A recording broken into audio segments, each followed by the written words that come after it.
am pleased to inform you that we have arrived at the labyrinth. Please be advised that the punishment for trespassing is execution. Please be advised that electrical storms on the surface of Tartarus make departure impossible at this time. Resident count is as follows: 3,071. Resident deaths, including but not limited to executions, are as follows: 1,684. Resident escapes are as follows: 0. The interior can be chilly. Take a scarf with you, Captain. I would also ask that you leave your captain's ID with me, in the event that you do not return.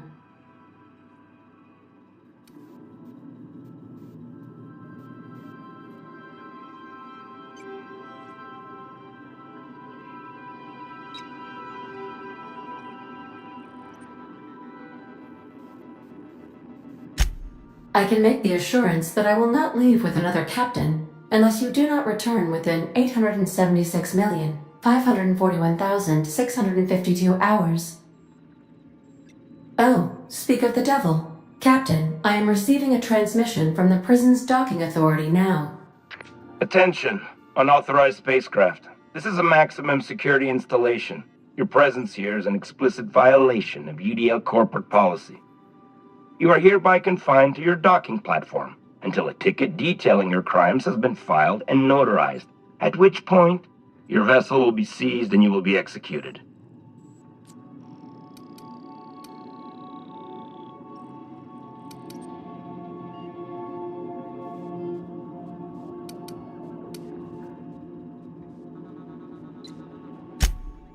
I'm sorry, you people?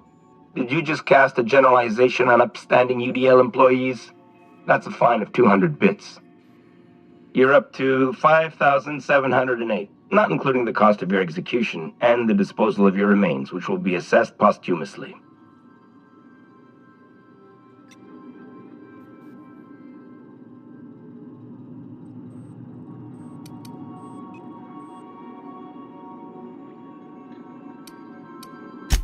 Protocol is important, sir. The sentencing of one crime does not preclude the sentencing of another, technically speaking. Tartarus Docking Authority signing up. Hang on. Looks like you're gonna have company at the execution. Another ship just pulled into your dock. Wait, is that from the Groundbreaker? What the? Pay no mind to that, just have a pleasant day. Transmission terminated. How can I be of assistance? May luck be with you. Of course, as I am sure you are aware, luck does not exist. But it seems to comfort humans to believe they possess good quantities of it.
The captain did right by us once. Now it's ours. The board will never own Groundbreaker. Not while I breathe. Push on, Mardad. Not even a threat. Here we go! There they go! Somebody clean up.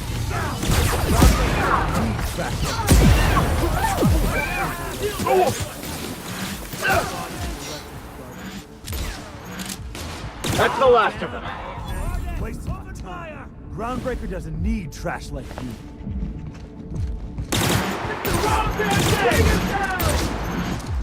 Here they come. Find something else, Captain!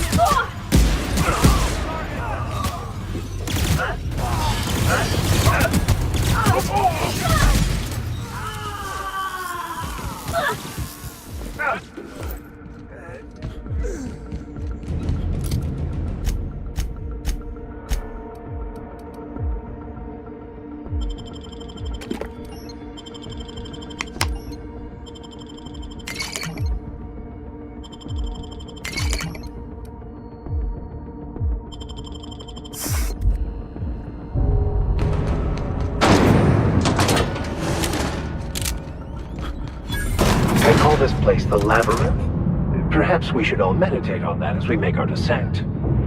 This might be the loneliest place in the whole system.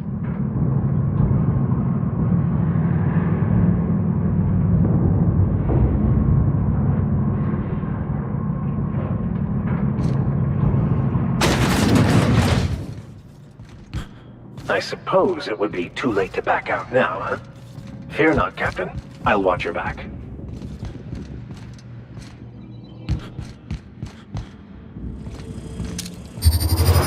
Here they come!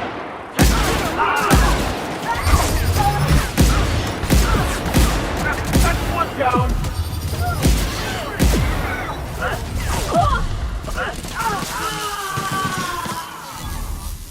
Performing in. Everybody okay? Great.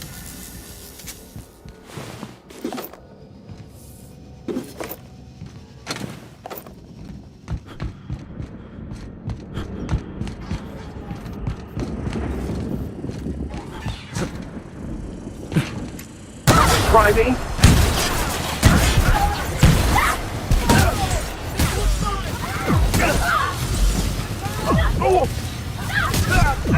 I've had quite enough of you! I'll fix you right up!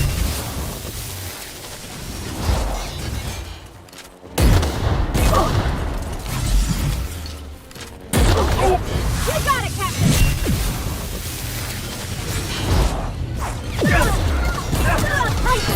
That'll work, Captain!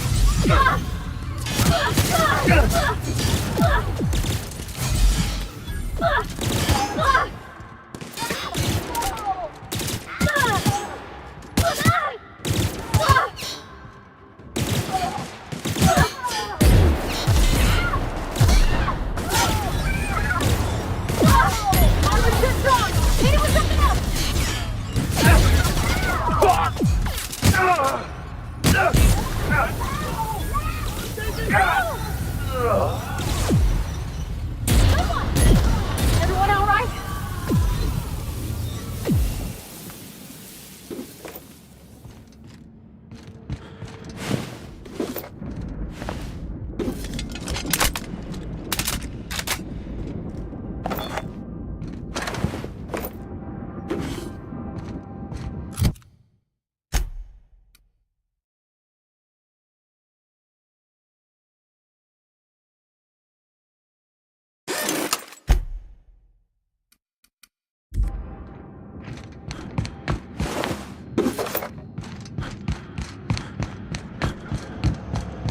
Huh? Watch out, Captain!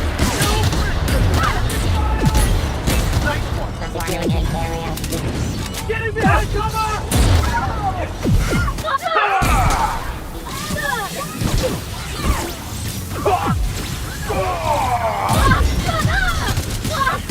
May you find peace in death!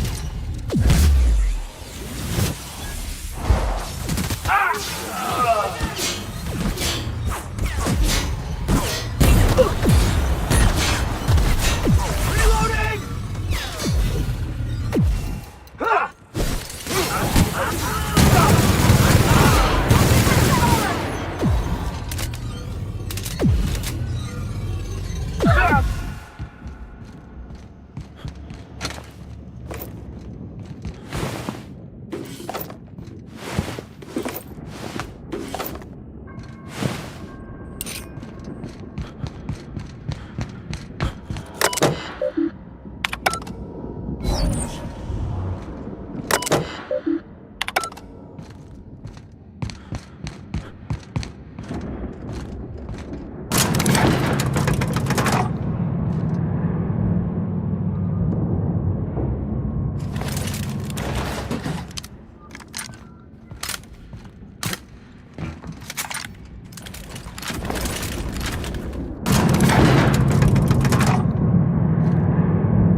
last of them.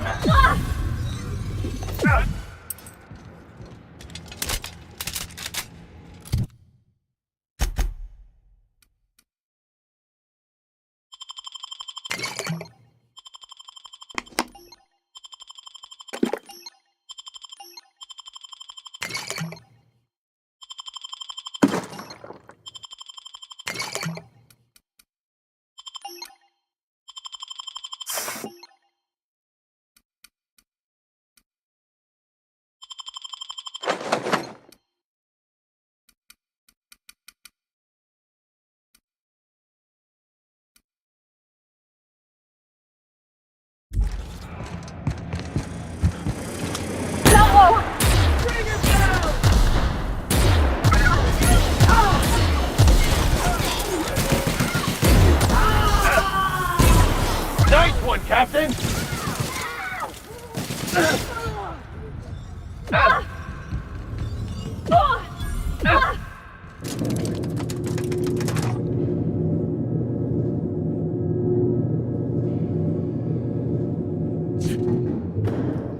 All right, MSI.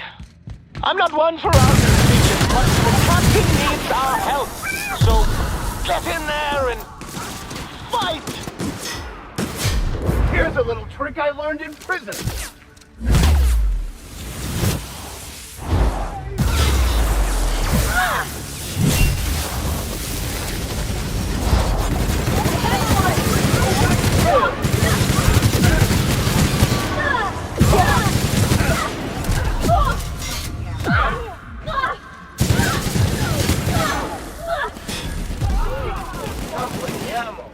I like to climb down. Wait.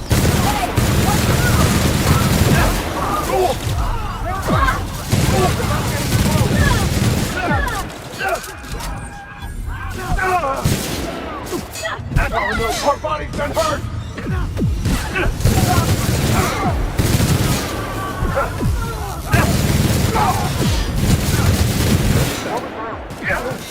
Something's not right.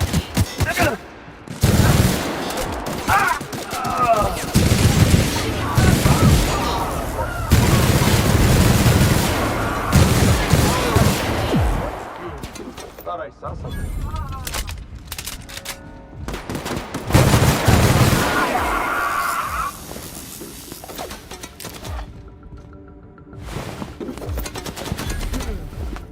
Thought I saw something. I'm out! Reloading! Something's not right.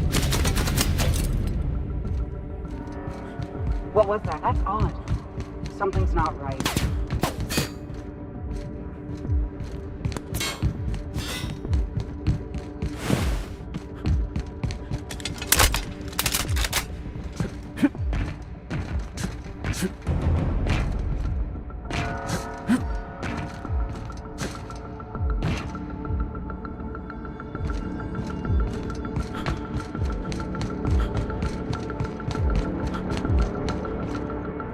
Out of ammo! Reloading!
Here they come!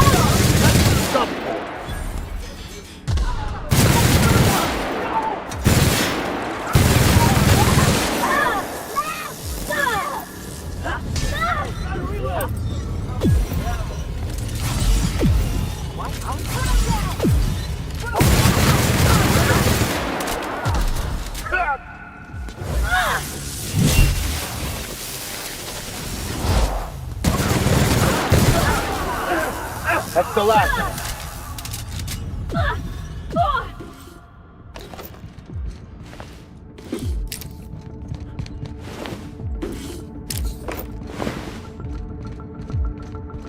Waste of company ammo.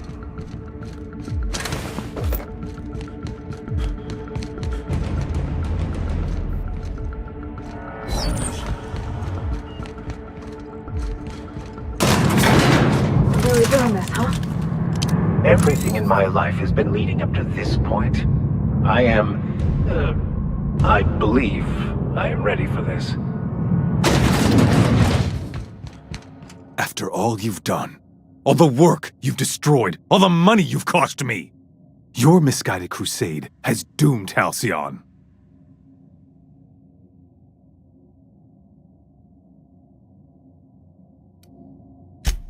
Idiot! I'm not the one marching to my death in a maximum security prison. In any other circumstance, I'd admire your boldness.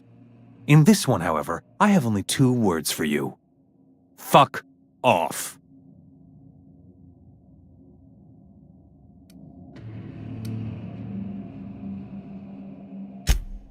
How dare you? Even thinking about killing the chairman of the Halcyon board is a felony. Thankfully, you're in a prison already. Find the nearest cell and wait until I'm done here. Then I'll drag you to the executioner myself.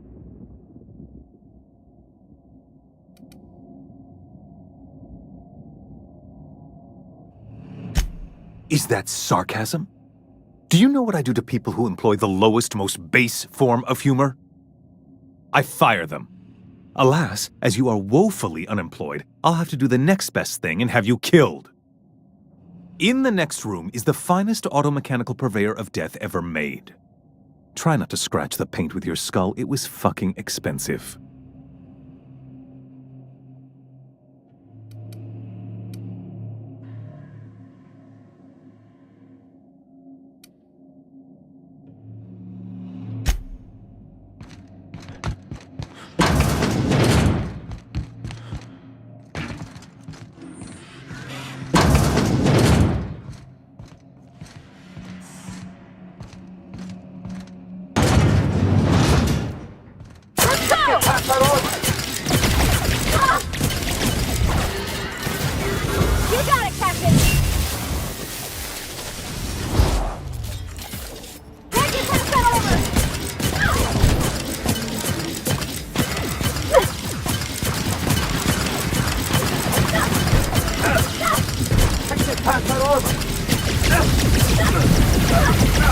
I'll take your confession now!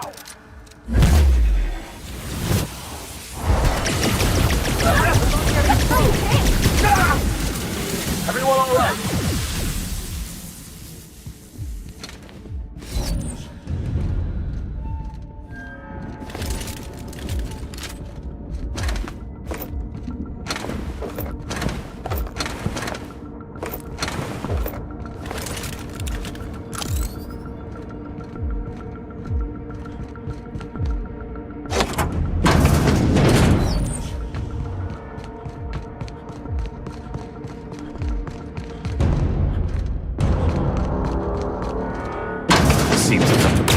Down they go.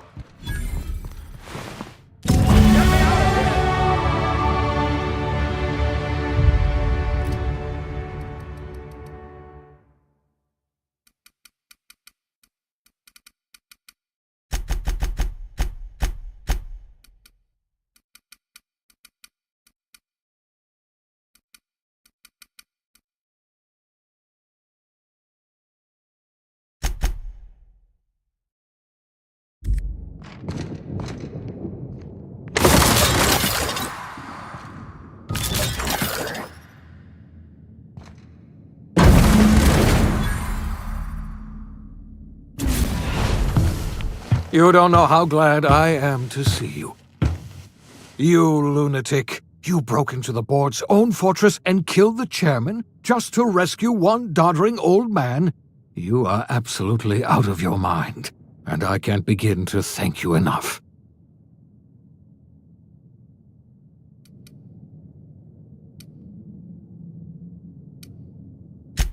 Ah, all in a day's work for you, huh? You've broken the board's stranglehold on this colony, and you saved my life. But there's still so much we have yet to accomplish. You and I are going to have to work harder than ever to save Halcyon. I'm afraid the situation is far worse than any of us ever anticipated.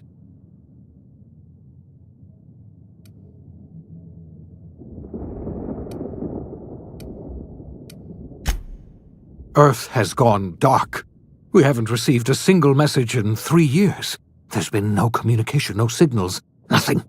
2 years ago, the Earth's Directorate's frigate disappeared on their way back to Earth. We don't know what they discovered when they arrived, or if they arrived at all. Earth is only an idea to us. But that idea is the bedrock the colony is built upon. If people were to find out it's gone dark, the shock could be too much to bear. I don't want to imagine what'll happen once news gets out. Let's just keep this between us for now. You mean we're all alone out here? Really alone? I'm afraid so, Miss Holcomb. Halcyon is the only home we have left. Returning to Earth is no longer an option. We're in serious trouble, my friend. Do you know what this means for Halcyon? We can't rely on Earth for support anymore. We've been cut loose. We're entirely on our own.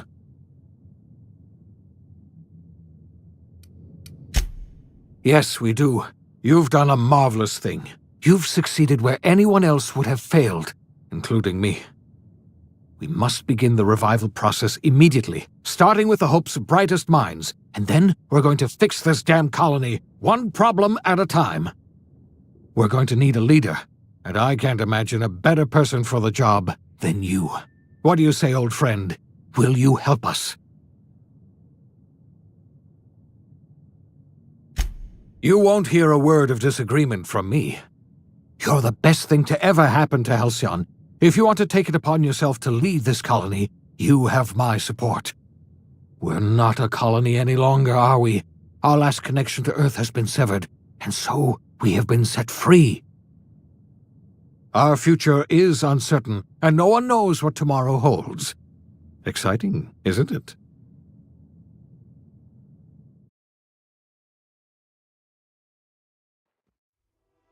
The OSI teaches that everything in the universe happens according to the grand plan. But the stranger that arrived in Halcyon was an unplanned variable. From the moment he landed in Emerald Vale, his actions altered the course of history. The events on Tartarus brought about the end of the board's authority. But the board's mistakes would haunt the colony for decades to come. The damage they left behind would require the work of a generation to repair. Dr. Phineas Wells began reviving a handful of the Hope's colonists. Engineers, scientists, technicians, and intellectuals. They were among the brightest minds the Earth had ever sent out into the stars. The Hope scientists and engineers woke up in a colony descending headlong into total collapse. With no way to return to Earth, they had no choice but to band together and devote themselves to the cause of saving Halcyon. The people of Halcyon were nothing if not hardy. In the absence of the board's authority, many of the colony's settlements banded together with a single purpose in mind: survival. Life was especially hard in the years to come. Some towns dissolved by attrition and starvation, but most of them found a way to carry on. In the years to come, Halcyon was forced to reckon with its newfound freedom. The board was gone, and for better or worse, the colony was responsible for its own destiny. Sanjar's civil liberties and worker-centric policies were slow to catch on with the other corporations. But as Halcyon began its long, arduous journey toward recovery, many of Terra II's smaller townships started adopting MSI's alternative corporate structure, and eventually became entirely self-sufficient. In the coming years, many of these townships managed to eke by, where otherwise they might have starved. Sublight Salvage adapted to the changes in Halcyon, shifting their business model to suit the times. Their claims of legitimacy were scrutinized, but ultimately unquestioned. Lilia Hagen would continue to protect her family as ruthlessly as ever. Adelaide McDevitt replaced Reed Thompson as the leader of Edgewater. She and her followers transformed Edgewater in their image.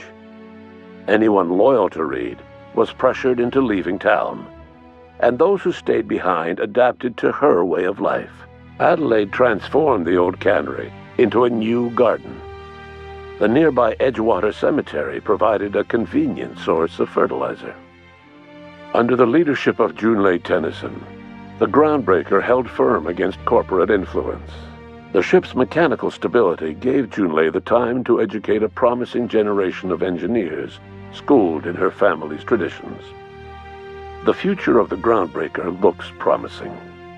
The rediscovery of the Hope and the abandonment of the Lifetime Employment Program forced Byzantium to come to terms with some uncomfortable realities about the state of Halcyon. While Byzantines were reluctant to surrender the luxuries they'd grown accustomed to, the board's diminished authority gave them little choice in the matter. Nearly everyone had to learn to make do with less. Some even had to get jobs. It was a dark time indeed. Even the Gorgon asteroid, though a distant enigma to most of Halcyon, felt the aftershocks of your actions. The destroyed Adrenatime synthesizer became a symbol of the board's cruelty, and a rallying point for Wells and his scientists as they sought to build a more humane, ethical Halcyon. They cleared the dead from Gorgon's laboratories and repurposed them to aid in the crucial work of solving the colony's nutrition crisis. Gorgon, which had once sown death and destruction across Halcyon, became a source of hope and renewal. The Gorgon Project's final explosive end was bittersweet for Olivia Ambrose. She wandered the colony's fringes alone, searching for others like her who despised the board and meant to destroy them. In time, she found Phineas Wells and his cadre of scientists, and she joined them in their efforts to save Halcyon. For a while, she even knew an uneasy peace. But for all that, Olivia found purpose in Wells' project. She was always haunted by the memory of her daughter, Minnie, who hadn't lived to see the better world they were building. She never did forgive herself for the horror her work had wrought on Halcyon, but she remembered fondly the daring captain who'd put an end to it at last. In spite of everything, the Gorgon asteroid remained a sobering reminder of the potential for progress and disaster in humanity's most ambitious efforts. The Rizzo's company in Halcyon dissolved after the collapse of the board. Needless to say, the launch of Spectrum Brown was indefinitely delayed. A stockpile of Spectrum Brown remains buried deep beneath the ruins of the old distillery, abandoned to time and attrition. Ruth Bellamy never forgot the words you said to her. She coped with Belinda's death by committing to live in a way that would make her sister proud. When the remnants of the colony banded together, Ruth Bellamy was there to help. She devoted her remaining years and resources to saving the colony. Years later, when the worst of the crisis had passed, Aetherways returned to Halcyon's culture. An aging Ruth Bellamy tried her hand at directing. Her first Aetherwave drama was dedicated to the memory of Belinda Bellamy and to her old friend, Captain of the Unreliable. The dissolution of the board did not mean the dissolution of the ambitions of Cedric Kincannon, the charismatic leader of Sublight Underground. Cedric offered Slug's transportation services to the newly thawed colonists and set to work ferrying resources and food wherever they were most needed. For better or worse, slug headgear became fashionable in the following years. As the board began to disintegrate, Spencer Woolrich found himself at a crossroads. Cling to what little stardom remained to him, or help usher Halcyon into its new future. To the surprise of many, perhaps himself most of all, Spencer chose the latter option. Having learned a variety of different skills in the many different roles played throughout his lengthy career, Spencer founded a radio serial dedicated to staying alive despite the odds. His subjects included how to survive violent encounters with only grazing wounds, dispense pithy one-liners for tense scenarios, and, of course, how to look good doing both.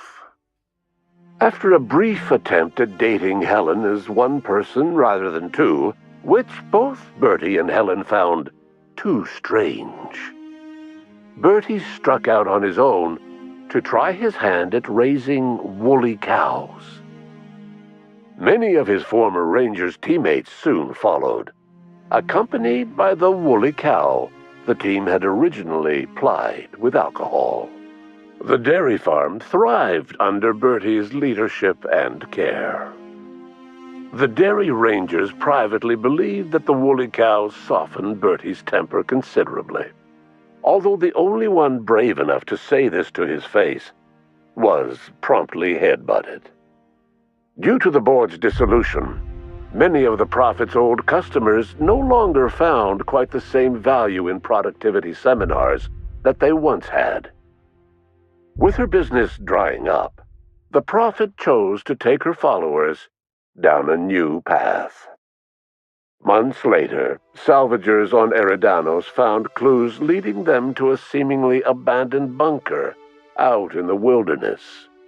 Inside, they discovered horribly mangled corpses, sacrificed to a blood-scrawled portrait of a sprat-headed deity. The Prophet was not among the bodies. Life in Halcyon was sobering for Felix Millstone. The grand revolution he dreamed of never came. There was no great awakening for the colony, no celebrations in the streets. There was only the hard, desperate work of trying to repair a broken colony. Felix never had a head for numbers, but if there was labor to be done, he was there to help. Eventually, Felix realized that the work of a revolution was done with two hands. As much as he enjoyed his adventures aboard the Unreliable, the vicar, known as Max, eventually decided that it was time to move on, to live out the life he had sought so long to create. He knew there were many in the colony who carried burdens much worse than the ones he had struggled with, and he devoted himself to easing their suffering wherever he could. He only ever took up arms again to defend the defenseless. Unshackled from a lifetime of striving and fighting the universe and himself, Vicar Maximilian de Soto was finally at peace. Though Parvati eventually grew comfortable aboard the Unreliable, she never quite came out of her shell. She seemed to prefer the company of Ada to the crew, and she could often be found neck-deep in cables and grease, telling Ada funny stories from her childhood. While the colony fell into chaos, she found an island of relative peace with Ada, and they formed an unusual bond. She decided to remain aboard the Unreliable permanently as its chief and sole engineer. Nyoka returned to Monarch to take another crack at making a permanent life for herself. She formed the Charon Group, an MSI subsidiary of ragtag survivalists and wilderness experts. Anyone in need of a guide, or just looking to throw back a beer and swap stories, could find her camping on the trail or clearing an infestation. The SAM unit that accompanied you spread awareness of the product line's superior sanitation and maintenance capabilities across what was left of the colony. This led to a boost in SAM unit sales. Did you know that SAM units are the longest-lasting, toughest-acting cleaning solution in Halcyon? Minister Clark was released from house arrest, and his contact with you gave him a sense of renewed purpose and vigor. Once it became clear that no help would be coming from Earth, he threw his considerable efforts and talents into helping Halcyon manage the crisis before it. As for Dr. Phineas Wells, he spent his remaining years in his orbital lab. He eventually came to terms with his own past, and was able to forgive the mistakes of his younger self by devoting his remaining years to serving the colony. Dr. Wells was able to revive many more scientists and engineers than he first expected, thanks to the additional batch of chemicals you stole from the Ministry. Wells never forgot about the human lives that were lost in acquiring these chemicals. In the end, Dr. Wells was able to save every scientist and engineer aboard the Hope. Over the next decade, nearly all of the Hope's remaining colonists were successfully revived. Halcyon saw a period of rapid technological and scientific advancement. Breakthroughs in dietary supplements saved the colony from starvation. Geoengineering projects and social reforms began to change the structure and character of the colony. Dr. Wells laid the groundwork for the project to save the colony, but he would never live to see the fruits of his labor. He passed away a few years later. His work was carried on by the scientists and engineers he revived. Today, Halcyon has stabilized. The people of the colony work hard to adapt to their new circumstances. Nearby colonies send aid and supplies. Life will never be easy in Halcyon, but for the first time in its history, there exists a sense of real, genuine hope about the future. And what about you? The unplanned variable in the history of Halcyon. You brought an end to the chaos on Tartarus, and proved yourself the most capable leader left in the colony. You administered the colony in your own image. With the old power of the board destroyed, a new government of Halcyon rose, with you at its center. With your steady hand, you guided Halcyon through the turbulent years that were to follow, and helped ensure the survival of the colony until the end of your days. No one knows what's happened to Earth, and no one knows what the future has in store for Halcyon. All we know for certain is this: the name of the Unreliable and that of its intrepid captain will remain the subject of countless stories for years to come.